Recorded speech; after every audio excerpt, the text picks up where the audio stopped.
Curfew শিথিলের সময় বৃদ্ধি এবং যোগাযোগ পরিস্থিতি স্বাভাবিক হতে শুরু করায় দেশের অন্যতম বড় পাইকারি বাজার চট্টগ্রামের খাতুনগঞ্জে দেখা গেছে ব্যস্ততা।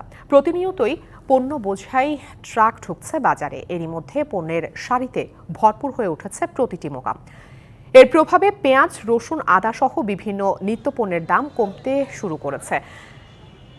লাগাতার বন্ধে ব্যবসায়ীরা বড় ধরনের আর্থিক ক্ষতির কথা বললেও যোগাযোগ পরিস্থিতি পুরোপুরি স্বাভাবিক হলে পণ্য মূল্য আরও কমবে বলে মনে করছেন তারা। টানা এক সপ্তাহ অস্থিতিশীল পরিস্থিতি এবং কারফিউতে থমকে গিয়েছিল দেশের অন্যতম বৃহৎ পাইকারি বাজার চট্টগ্রামের খাতুনগঞ্জ। পেঁয়াজ তো ডেলি কমতেছে দাম, ডেলি কমতেছে। পরশুদিন কালকে ছিল 89-90 টাকা, আজকে 87-86।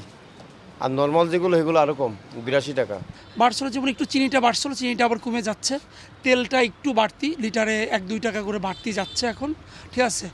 আর হলো আপনার চাউলের দাম একটু বাড়তি, কিন্তু ওইটাও আশা করি যদি ঠিক হয়ে যায়, ঠিক হয়ে যাবে।